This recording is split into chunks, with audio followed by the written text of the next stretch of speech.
ठरलं तर मग या मालिकेच्या येणाऱ्या भागामध्ये आपण पाहणार आहोत की ते पूर्णाजीने अर्जुनला सांगितलं असतं की अश्विनला काय पण करून तन्वीच्या जाळ्यातून काढ. अर्जुन ठरवतो काय झालं तरी पण मला या अश्विनला तेव्हा अर्जुन ठरवतो की अश्विनला जेलमध्ये नेऊया. तिकडचे इन्स्पेक्टर त्याला प्रियाचं खरं रूप दाखवतील. तेव्हा इथे इन्स्पेक्टर अर्जुनला सांगत असतो की प्रिया ही जेलमध्ये आहे पण मला तिच्या अनेक गोष्टीचा डाऊट वाटतो. अर्जुन बोलायला लागतो की तिचे मोबाईल काय वस्तू असतील त्या आम्हाला पडताळायला मिळतील. इन्स्पेक्टर बोलतो की रविराजांनी परवानगी घेतली तर तुम्हाला मिळू शकतं आणि जर त्यांनीच मागणी केली तरच लवकरात लवकर मिळेल. प्रिया आणि साक्षी एकाच जेलमध्ये असल्यामुळे ते एकमेकाशी बोलत असते. ते प्रिया साक्षीला सांगत असते त्या व्हिडिओ बद्दल आणि ती सांगत असते की तुझा व्हिडिओ माझ्याकडे आहे. ती साक्षी सांगायला लागते काही झालं तरी पण मी तुला आता इथनं मोकळी सोडू शकणार नाही. प्रिया सांगायला लागते की ज्या पण तू गोष्टी केल्या होत्यास ना त्या सगळ्या माझ्या मोबाईलमध्ये प्रिया सांगायला लागते की तुम्ही मला मारण्याचा प्लॅन करतायत ना पण तुम्हाला त्या व्हिडिओमध्ये काय काय माहिती आहे तुम्हाला माहिती आहे का? तो व्हिडिओ पाहिल्यानंतर तुम्हाला वेगवेगळ्या सत्यांचा उलगडा झाल्यासारखा दिसेल. तो इथे इन्स्पेक्टर हे सगळं ऐकतात आणि ते बोलायला लागतात की हिच्या मोबाईलमध्ये कसा व्हिडिओ आहे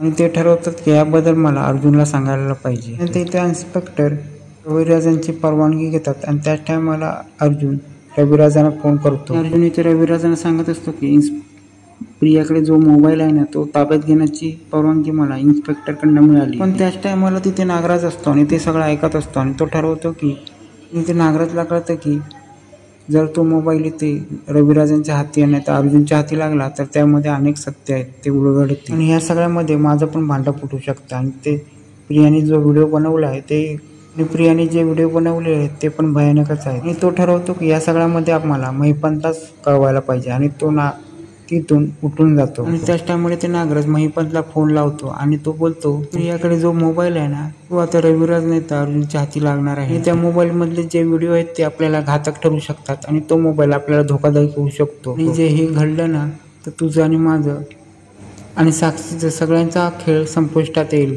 प्रिया ह्या सगळ्यामध्ये असं बोलली आहे ना त्यामुळे आपला सगळा कच्चा चिट्टा सगळ्यांसमोर येईल. आणि नागराज सांगायला लागतं की त्या दोघी पण जेलमध्ये गेल्या आहेत पण आता तुला आणि मला दोघांना पण जेलमध्ये जायला लागेल. आणि नागराज महिपंतला सांगायला लागतो की लवकरात लवकर कर काय ते.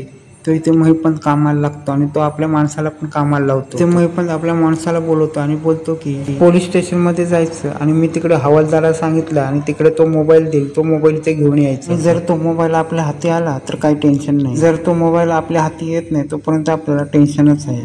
आणि त्याचा माणूस तो मोबाईल आणायला निघतो आणि त्या टायमाला महिपंत त्याला बोलतो की आणि महिपंत त्याच्या माणसाला धमकी देतो आणि बोलतो की जर मोबाईल तू घेऊन आलास नाही तर गाठ माझ्याशी आहे. पण त्यानंतर ते इन्स्पेक्टर अर्जुनला फोन करतो आणि बोलतो की काय झालं तरी पण तो मोबाईल या आमच्या कस्टडीतून गायब झालेला आहे. अर्जुन बोलायला लागतो हे कसं झालं. त्या टायमाला तो इन्स्पेक्टर सांगायला लागतो की त्या मोबाईलमधले काही व्हिडिओ मी माझ्या मोबाईलमध्ये शेअर करून घेतले. तेव्हा ते अर्जुन त्या इन्स्पेक्टरला सांगायला लागतो की लवकरात लवकर ते व्हिडिओ मला शेअर करा. त्याच टायमाला ते अर्जुन रविराजांना फोन करतो आणि बोलतो की आपलं इथे बोलणं चालू होतं पण त्याच टायमाला तिथे तो मोबाईल गायब झाला. अर्जुन सांगायला लागतं की मी त्या इन्स्पेक्टर साहेबांशी बोलले पण ते इन्स्पेक्टर साहेब बोलले की काय व्हिडिओ मी आपल्या मोबाईलमध्ये शेअर केले. अर्जुन सांगायला लागतो की ते व्हिडिओ मला रिसीव्ह झाले तर मी त्यातले काही व्हिडिओ तुला पाठवतो. आणि अर्जुन सांगायला लागतो की काही गोष्टी अश्विनला प्रियाच्या पटत नाहीत त्याला खरं वाटत नाही त्याच्यासाठी मला काही व्हिडिओ त्याला दाखवायला लागते. ते रविराज विचार करायला लागतात की मी जर फोनवर बोलत होतो आणि तिथे लगेच मोबाईल कसा गायब झाला. नागराज तर माझ्या बाजूला होता अजून कोण नव्हतं. पण या सगळ्यामध्ये नागराजचा काही संबंध नसेल ना आणि रविराजांना काय समजत नाही. नेक्स्ट टाइम मला सुमन इथे रविराजांना बोलतात काय झालं तेव्हा इथे रविराज बोलतात काय नाही कस्टडीमधून आपल्या प्रियाचा मोबाईल गायब झाला. त्याच टाइम मला सुमन बोलायला लागते की तिचा मोबाईल आणि ते रविराज सांगायला लागतात की मला अर्जुनचा फोन आल्यावर त्याच टाइमला मला तो मोबाईल कस्टडीमधून गायब झाला. त्याच टाइमला तिथे बाजूला असलेला नागराज हे सगळं ऐकत असतो पण तो तोंड खाली घालून उभा असतो. पण त्याला माहीत नसतं की त्या पोलिसांनी काय व्हिडिओ आपल्या मोबाईलमध्ये शेअर करून ते अर्जुनला पाठवले. ते अर्जुन साईला सांगायला लागतात की खूप सत्य उलगडणार आहेत. त्याच टायमाला अर्जुनला तो व्हिडिओ व्हॉट्सअपद्वारे पोहोचतो आणि तो व्हिडिओ अर्जुन सगळ्यांना दाखवतो. आणि त्याच टायमाला सगळे तो व्हिडिओ पाहायला लागतात आणि त्यामुळे त्यांना समजतं की हा तर व्हिडिओ प्रियाचा आहे आणि प्रियाने त्या व्हिडिओमध्ये सगळं खरं सांगितलेलं असतं. तो इथे प्रियाने तो व्हिडिओ बनवलेला असतं की स्वतःच्या संरक्षणासाठी जर साक्षी पलटली तर तो व्हिडिओ दाखवून साक्षीला ब्लॅकमेल करू शकते. पण तो व्हिडिओ आता प्रियाच्याच पात्याशी आलेला असतो. त्या व्हिडिओमध्ये प्रिया बोलत असते की नागराज, साक्षी आणि हिमहिपंत या सगळ्यांनी मला अडकवलेलं आहे. आणि प्रिया बोलायला लागते की त्या खुनाच्या रात्री तिकडे होती आणि तो खून मधुबवनी न करता साक्षीने केला होता. हे मी सगळं सत्य पाहिलंय, पण साक्षीने मला धमकावलं. या सगळ्यामध्ये साक्षीने मला सांगितलं की जर तू या सगळ्यामध्ये तू खरं बोललीस तर तुला मी मारून टाक. प्रिया बोलायला लागते या सगळ्यामध्ये म्हणून मी काय बोलू शकत नाही, कारण की मी काय बोलले तर हे सगळे माझ्या जीवाला उठतील, हे सगळे माझ्या जीवावर उठतील. मी त्या टायमाला सामान्य व्यक्ती होती, पण हे समजल्यामुळे मी आता काहीच करू शकणार नाही. प्रिया सांगायला लागते की माझी आई प्रतिमा किल्लेदार हिला पण मारण्याचा ह्या महिपंचाच हात आहे. आणि 22 वर्षापूर्वी प्रतिमा किल्लेदार हिला पण महिपतने मारलेला आहे. आणि या सगळ्यामध्ये नागराजचा सुद्धा हात आहे. त्या टायमाला तिथे अश्विन पण हा व्हिडिओ पाहत असतो आणि अश्विन बोलायला लागतो काय आहे सगळं. अश्विन सांगायला लागतो काय हा व्हिडिओ, हा व्हिडिओ तुझ्याकडे आलाच कसा. त्याच टायमाला अर्जुन बोलायला लागतो अश्विन डोळे उघड, आणि तुझे डोळे उघडण्यासाठी हा व्हिडिओ मी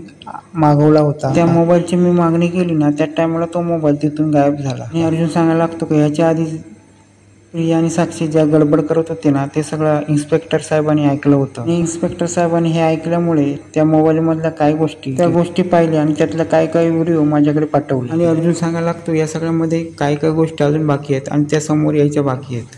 पण अश्विन हा आंधळा झालेला असतो प्रेमात, आणि तो बोलायला लागतो काय बोलतोय अर्जुन तू. पण अर्जुन ते प्रियाचे व्हिडिओ हे सारखे अश्विनला दाखवायला लागतो, जेणेकरून लवकर अश्विनचे डोळे उघड. जेव्हा ही प्रिया खरं सांगत असते की खरं सत्य काय आहे ते, त्या टायमाला तो अश्विन तो व्हिडिओ ऐकायला लागतो. प्रिया सांगायला लागते की मी ज्या घरात आले ते महिपंचक्रियेच्या कृपेने आले आहे. हा प्लॅन त्यांचाच होता आणि मला या किल्लेदार आणि सुभेदार घरापर्यंत नेण्याचा प्लॅन हा त्यांचाच होता. त्या टायमाला व्हिडिओ कट झालेला असतो आणि व्हॉट्सअपला जेवढा पण व्हिडिओ आला असतो तेवढा आलेला असतो. त्याच टायमाला अर्जुन तो मोबाईल कट करतो आणि फोन कळवतो आणि बोलतो की पुढचा व्हिडिओ काय. अर्जुन बोलायला लागतो मी पोलीस स्टेशनला येतो आणि तो मला पुढचा व्हिडिओ पाहिजे. त्या टायमाला इथे रविराजांचा कॉल येतो. रविराज बोलायला लागतो की काय चाललंय हे. तेव्हा इथे अर्जुन सांगायला लागतो की मला पण काय समजत नाही, काहीतरी गडबड आहे जे आपल्या बरोबर होत आहे. रविराज सांगायला लागतो की मला पण काय समजत नाही काय चाललंय, आणि या सगळ्यामध्ये नागराज पण सामील आहे. अर्जुन सांगायला लागतो की हा व्हिडिओ खूप जुना आहे, हा 2023 मधला व्हिडिओ आहे. जेव्हा खून झाला त्यानंतर हा व्हिडिओ शूट केला गेला आहे. पण या व्हिडिओचा अर्धाच पार्ट माझ्याकडे आलाय. बाकीचा व्हिडिओ मी इन्स्पेक्टर साहेबांकडे बघायला जाणार आहे. आणि तिथे अर्जुन इन्स्पेक्टर साहेबांकडे जातो आणि प्रियाचा अर्धा राहिलेला तो व्हिडिओ, बाकीचा व्हिडिओ हा इन्स्पेक्टर साहेब पाहायला लागतात. आणि त्या टाइम मला प्रिया बोलायला लागते की मला माफीचा साक्षीदार बनवा. मी तन्वी नाही, आणि तन्वी पण या घरामध्ये आली होती. मला या घरात पाठवण्याचा महिपत आणि साक्षीचा प्लॅन आहे, आणि हे सगळं केस बद्दल सगळी माहिती घेण्यासाठीचा पण प्लॅन होता. तोपर्यंत ते नागराजला पण समजलेलं असतं की तो व्हिडिओ आता त्या पोलिसांनी आपल्या ताब्यात घेतलेला आहे. नागराज बडबडतो आणि बोलतो आता काय करायचं काय नाही. आता नागराज तो व्हिडिओ डिलीट करू शकणार का. आता नागराजनी प्रतिमाला पण मारण्याचा प्लॅन केलेला आहे, आणि हे सत्य जर रविराजांना समजलं तर रविराज काय करणार, पुढे पाणीरांजकच होणार आहे.